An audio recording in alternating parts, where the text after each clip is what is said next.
Good morning and welcome to my virtual college counselor channel. Glad to have you all with me today. I'm going to be talking to my high school 9th, 10th, mostly 9th, 10th graders, and getting you ready to prepare for the college world. Now, when I say prepare for the college world, I realize that not everyone will be attending college. However, I just want to make sure that I reach everyone.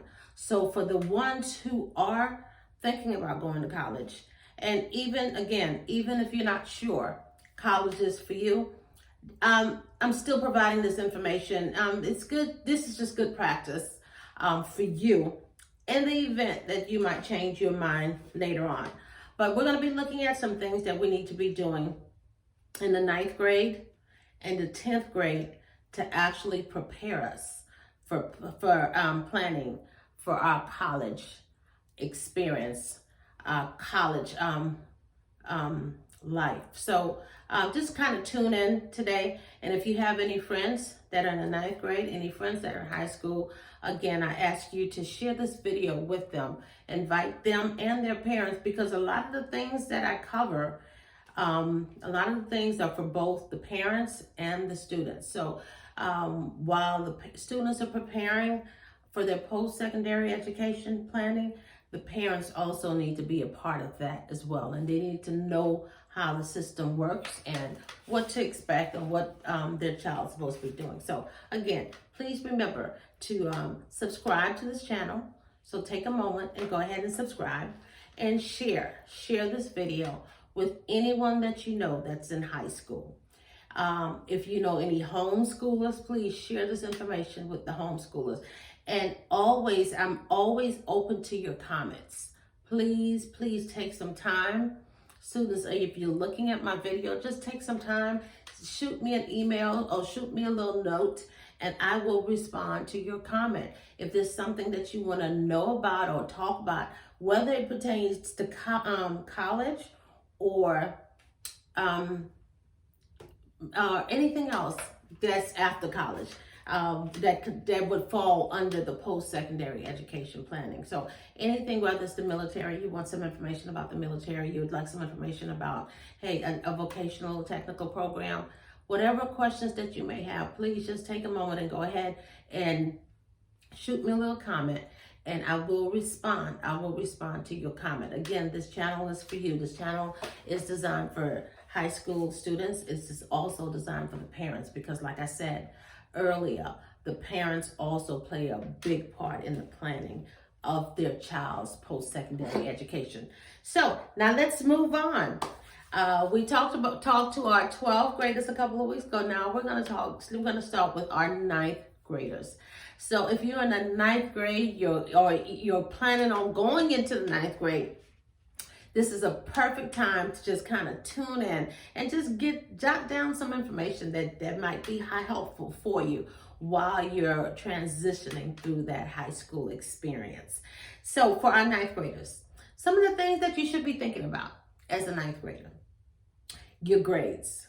That's important, especially for those who know they are planning on going to college or university. They know what they want to major in, whether it be medical, whether it be an attorney, whether it be, whatever, business management, whatever it is. They already know what they want to do, and they're just trying to get prepared for that. Now, it's important. You need to pay attention to your grades. I know you're fresh out of junior high school or middle school, and sometimes you get a little lost in the shuffle when you get to senior high school, but I need you to focus a little bit. And again, that's the purpose of this channel, to help you focus, and parents to help you focus as well, because it is a transition and we all know that. So 9th graders, you want to look at your grades. Okay, you want to keep up with your grades. Try to avoid the D's, definitely the F's, of course. Definitely avoid the D's and the F's, but you want to keep up with your grades, because GPA is a factor. Your GPA starts in the 9th grade. Okay, so the grades that you make in the 9th grade counts. So you want to pay attention to your grades. And then you also want to pay attention to the courses that you're taking. Okay, if you get a chance, whatever it is that you know you want to major in, go ahead and start doing some research on that. All right, go online, pull up that career it is, whether it be a medical or whatever, so that you can know whether you need to focus in on sciences, because you get to take electives. So you want to know what type of electives you're taking. If, like I said, if you already have your major down pat, you want to know what electives would benefit you in college. By the time you get in college, that will help you out in college. So pay attention to your grades and pay attention to the courses that you're taking. If you want to take extra sciences, extra math, you want to take all your Englishes, all your social studies, all of that. You need all that for graduation anyway. But in terms of your after high school planning, you definitely want to pay attention to your grade in the classes that you're taking. If you're going into medicine, for example, that entails a lot of science. So if you get to the point where you need to take extra electives, you may want to consider taking some additional science classes, even after you've met your requirement. You want to take a little more science classes, because that's only going to help you out in your career, okay, in your major, whatever it is you decide to major in. Another thing that you want to look at, students, is community service. I'm not sure what happened, but I don't see a lot of community service going on. Very important. Very important. You want to get involved. Well, I know now this is a different time with the social distancing and stuff. This is different. A lot of things have changed. We understand that. However, you can still plug in. Okay, there are a lot of non-profit organizations out there that would love your assistance. Even, sometimes it's not even physical. They may need your assistance on the phone. Okay, so 9th graders, 10th graders, all the way. This is good for all the way to 12th graders. So parents, encourage your students to begin to get involved in community service. Speak to your counselor. Find in school, your school counselor, that is, not me. And find out what's available. Okay, even if you don't go to the school counselor, you can go within your community. For example, if you live in a development with an HOA, reach out to the HOA. Parents, reach out to the HOA and find out what your child can do, if there's anything that they can do. Like, for example, my HOA, we have like a pavilion, we have a park, etc., and they have different events. And then they also have days where they have they'll set aside a Saturday for a cleanup day. Encourage your child. First of all, it's their community. So encourage, and if you're a student, you're listening, listen to me. What I notice in my community, a lot of the young people, if they're drinking something, if they stop and get some fast food, they'll just take those things and throw it away. Now, you may say this has nothing to do with college or whatever, but I need you to just listen to me. This is your community, okay? Remember that. This is your community. This is your future, okay? You have the responsibility of taking care of it, not others. Don't look for others to come in and do it. You have that responsibility. So there's a trash. If you have trash, just hold it until you get to a bin and just put it in there. And like I was saying, like my HOA, they have Saturdays where they set aside some Saturdays, and they have community cleanup day, and people come out and they go around the community and just pick up the trash around the community, just to keep the community beautified. It's beautification project, they call it. So parents, encourage your child. If your community has something like that, your child needs to start having a sense of community and knowing this is their community anyway. So, and they can also you can talk to whoever's over the HOA about your child getting credit, okay? Getting community credit. Because later on, when you get to a senior, and you begin to apply for the colleges, they will be looking for community service. So again, there are also other nonprofit organizations out there where you can go in and just call. You know, if there's something that you're interested in, if there's an organization you're interested in, you ask them, do you offer community service? And what they can do is they'll give you a letter and send it to your school, and your school can document that you have community service hours, which is excellent. So you definitely want to start looking into this community and see what you can do, see how you can fit in. Listen here, you are part of the community, and so you might as well start now. Start as a 9th grade, and you just continue that on to the 10th, 11th, and 12th grade. So very important. All right, so 9th and 10th graders. So really this benefits the 9th and the 10th graders. So again, remember, my 9th graders and my 10th graders, pay attention to your grades. Pay attention to the courses that you're taking. And if you're just going through the motion of school and you know that's not your area, trust me, there will be a video for you, okay? There will be a video for you, but this information still doesn't hurt to at least know. Okay, if you change your mind later on, you'll already have that information. And there's an excellent tool that I want to point out to the parents and also to the students. If you get a chance, if you get free time in your home and you just don't know what to do, you're kind of bored or whatever have you, parents, and if you want to just start looking into your child's post-secondary education planning, if you go to the FAFSA, I had a financial aid workshop where we talked about FAFSA and going into the website. There's also some excellent tools on that website as well. So although your child is not a senior, you won't be applying for financial aid. That's fine. But you can take advantage of the tools that they have on that site. So parents, if you just go to FAFSA, FAFSA.gov, okay? You don't want to do .com and you don't want to do .org. So remember, it's FAFSA.gov. If you go to that website, okay, and if you scroll all the way down to the bottom, there's a section that has college prep checklists. Click on that. Click on that, and parents, and you will see what your child needs to be doing as a 9th grader. You'll see what your child needs to be doing as a 10th grader, 11th grader, and 12th grade, etc.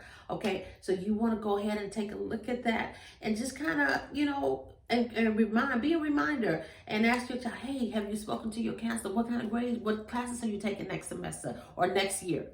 Okay, what classes are you taking next year? Okay, if you're majoring in this, then let's focus on this. Now you can be a part of your child's planning. So, that checklist is excellent. It's there for you. It's free. All you have to do, and you can download it, you can print it, you can save it, and go back to it if you need to. But it's there for you, and it goes over everything that you should be doing. And again, for parents, just in case you don't know, if your school does not have a college counselor for your child, please take advantage of the virtual college counselor. That's what I'm here for. I have over 10 years of experience working with high school students, working with colleges, working with the students and their parents. So I am well experienced. I also come with a master's degree in educational leadership. Just so you can know, I have that experience. I know how to help your child with their post-secondary education planning. So please take advantage of this. My videos are free. It's informative just for my parents, just for my students. Only thing I ask of you is to share it. Share it with other parents that you know that have students in high school. Share it, and they too can also benefit from these videos. So now, moving back to my 9th and 10th graders. So 10th graders, same thing. Well, let's pay attention to the grades. Let's pay attention to your classes. I know things are changing. Things are changing. There's a lot of virtual schooling going on now. And for the homeschoolers, a lot of opportunities for you as well. So homeschoolers, I definitely need you to tune in. Make this part of your curriculum. Make my videos part of your weekly curriculum. Just come on in and get some information and let me know what your needs are so I can help you. Our future videos will be covering some actual colleges. I'm going to start going to some of the neighborhood colleges, and as I travel, I'll try to also visit some colleges there, just so I can tune in and just show you what's out there and give you that information. Okay, so parents and students, please just share this video so that others can also benefit. But so now we have our grades, right? We have the courses that we're taking in community service. Key, 9th grade, 10th grade. This is key.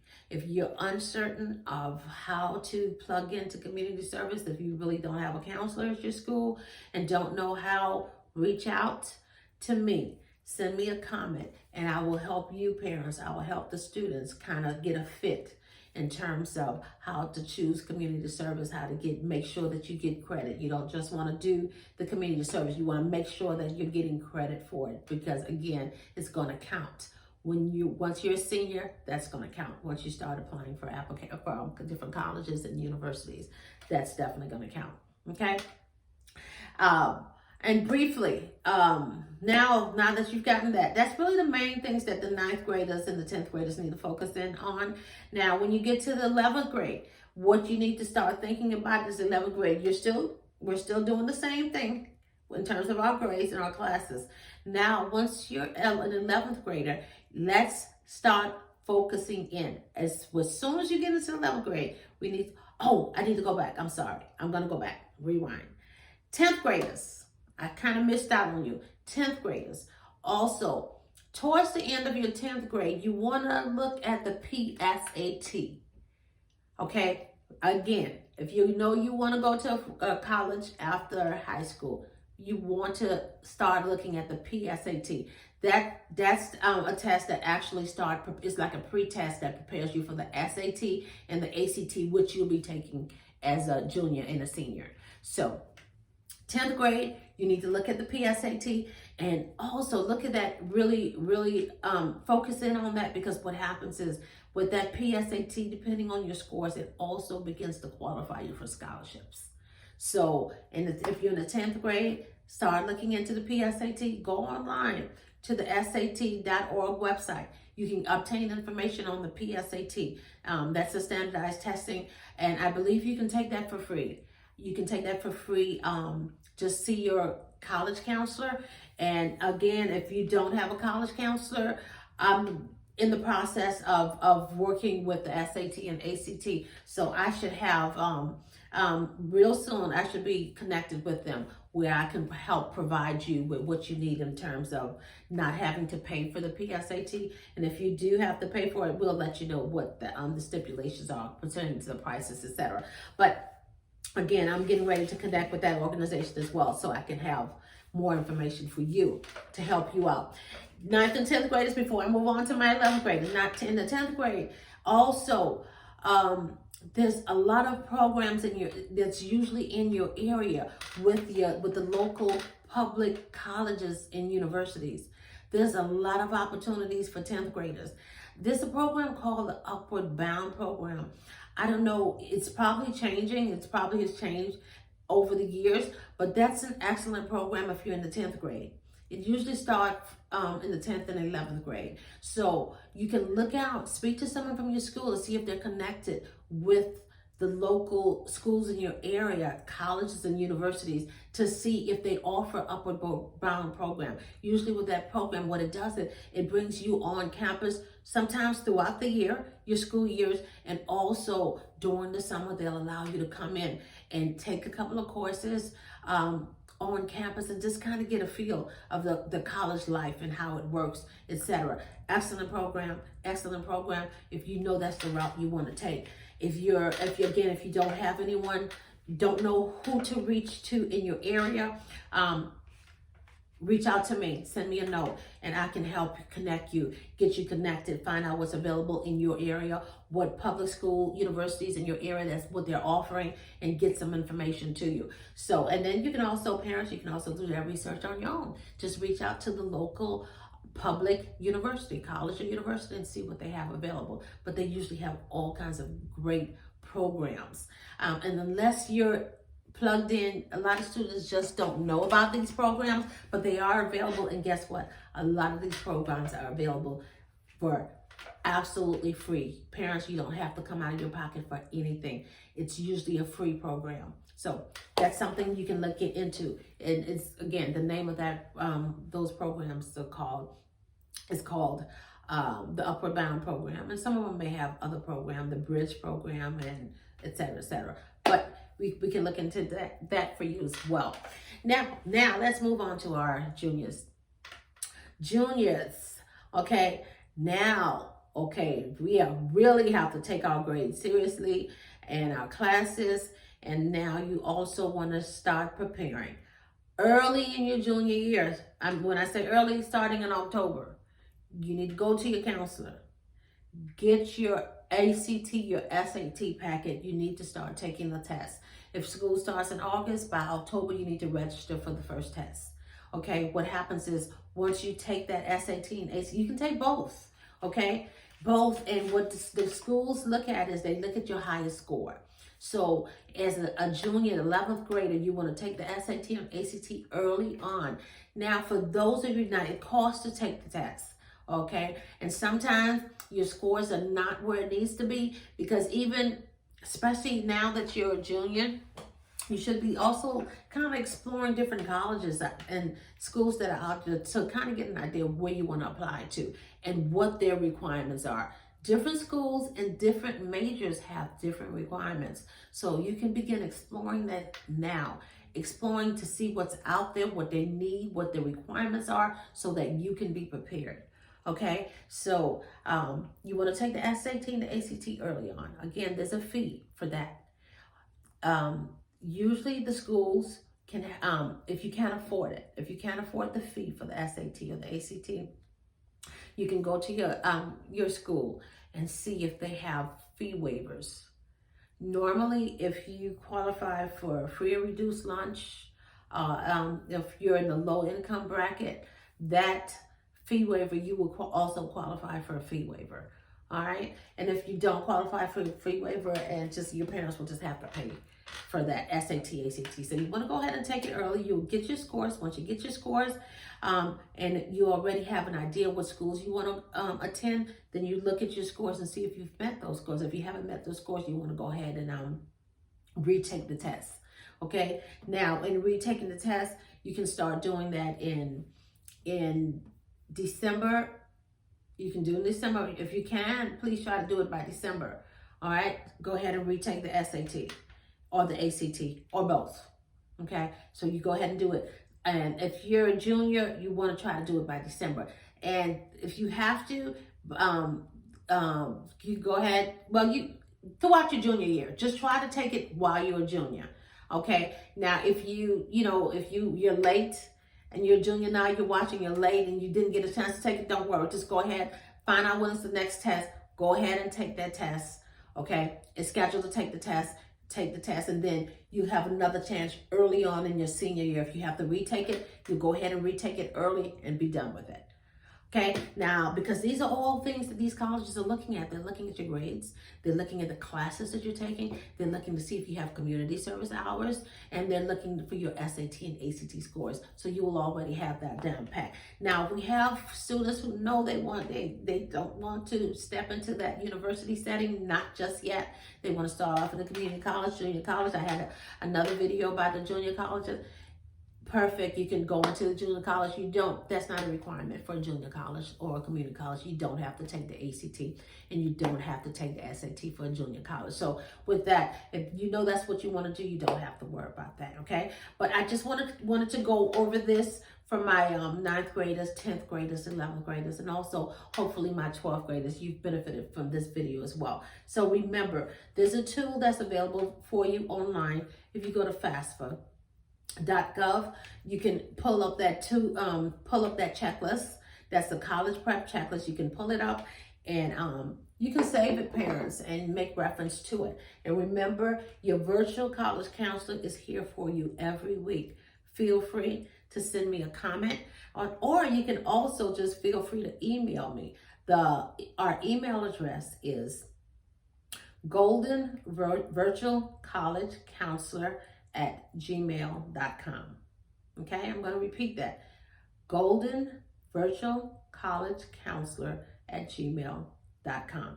I'm Miss Golden, and it was great to be able to share with you today. And remember, the virtual college counselor is here for you.